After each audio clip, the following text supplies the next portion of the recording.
அஸ்ஸலாமு அலைக்கும் வரஹ்மத்துல்லாஹி வபரகாத்துஹு. பிஸ்மில்லாஹிர் ரஹ்மானிர் ரஹீம். ரப்பிஸ்ரஹ்லி சத்ரி வயஸ்ஸிர்லி அம்ரி வஹ்லுல் உக்ததம் மின் லிசானி யஃப்கஹு கௌலி. அல்லாஹ்வின் இரக்கம் அவனின் கோபத்தை மிகைத்தது.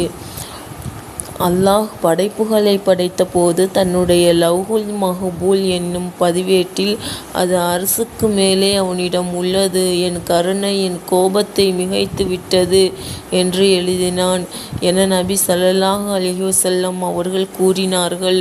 புகாரி 3194. அபூ ஹுரைரா ரலி 1750. அல்லாஹ் அன்பை 100ஆக பங்கிட்டான். அதில் 99 பங்கை தன்னிடம் வைத்து கொண்டான். மீதி இருக்கும் ஒன்றையே பூமியில் இறக்கினான். இந்த ஒரு பங்கினால்தான் படைப்பினங்கள் பரஸ்பரம் பாசம் காட்டுகின்றன.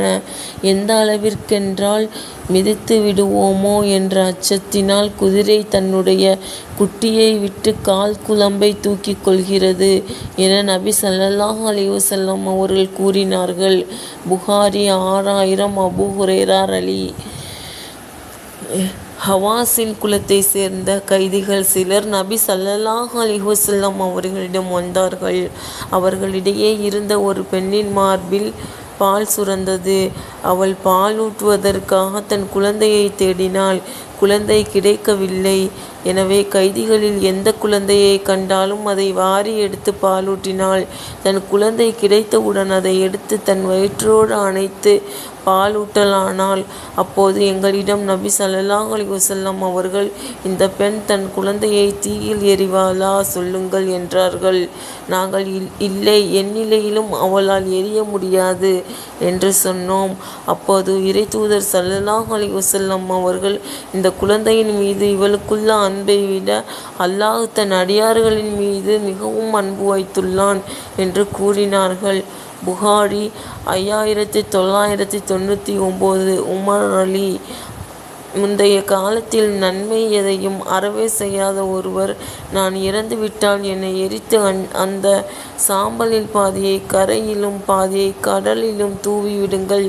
ஏனெனில் இறைவன் மீது ஆணையாக, என் மீது இறைவனுக்கு சக்தி ஏற்பட்டால் உலக மக்களில் யாவரும் அளிக்காத வேதனையை அவன் எனக்கு அளித்து விடுவான் என்று சொல்லிவிட்டு இறந்துவிட்டார். அவ்வாறே அவர் உடல் எரிக்கப்பட்டு சாம்பல் தூவப்பட்டது. பிறகு அல்லாஹ் கடலுக்கு ஆணையிட்டு அதிலிருந்து அவரின் உடலை ஒன்றை திரட்டினான். தரைக்கு ஆணையிட்டு அதிலிருந்து அவரின் உடலை ஒன்று திரட்டினான். பிறகு, நீ எதற்காக இப்படி செய்தாய் என்று கேட்டான்.